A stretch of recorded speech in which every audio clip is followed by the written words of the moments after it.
বৰ্তমান আমি আছো কেৰিয়াৰ ক্লাছৰ হাটগাঁৱৰ কেম্পাছত আৰু আপোনালোকে দেখিছে আমি সৰুকৈ এখন পাচলি বাগিচা ইয়াতে কৰিছো ইয়াত আপোনালোকে দেখিছে ভেন্দিৰ গছবিলাক লহপহকৈ ডাঙৰ হৈছে আৰু ভেন্দিবিলাক ইতিমধ্যে লগা আৰম্ভ কৰিছে ইয়াত আপোনালোকে মন কৰিব ভেন্দিক কেতিয়াবা ভেন্দিৰ গছবিলাকত কেতিয়াবা পোকে ধৰে আৰু এনে ধৰণে পাতবিলাক খাই দিয়ে কেতিয়াবা ফলটো মানে ভেন্দিটো খাব ধৰে আৰু তাৰ লগে লগে ইয়াত কিছুমান আৱৰ্জনা মানে বনবিলাকেও দেখা দিয়ে এই বনবিলাক বা এই অদৰকাৰী পোকবিলাক যদি আমি সময়মতে আঁতৰাই নিদিওঁ তেতিয়া কি হ'ব জানেনে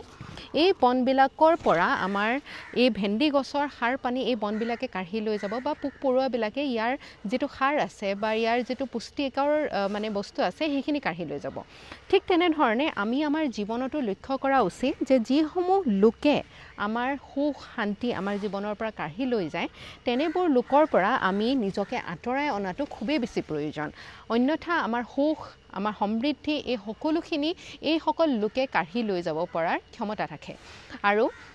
আমি যদি নিজৰ জীৱনত আগবাঢ়ি যাব বিচাৰিছো তেনেহলে আমাৰ জীৱনত মানসিক শান্তি ৰখাটো বহুতেই খুবেই বেছি প্ৰয়োজন আৰু সেইবাবে আপোনালোকেও সতৰ্ক হওক যদি এনে ধৰণৰ মানুহ আপোনালোকৰ জীৱনতো দেখা দিছে তেনেহলে তেনে ধৰণৰ নেগেটিভ মানুহৰ পৰা আপোনালোকে নিজকে আঁতৰাই ৰাখক ধন্যবাদ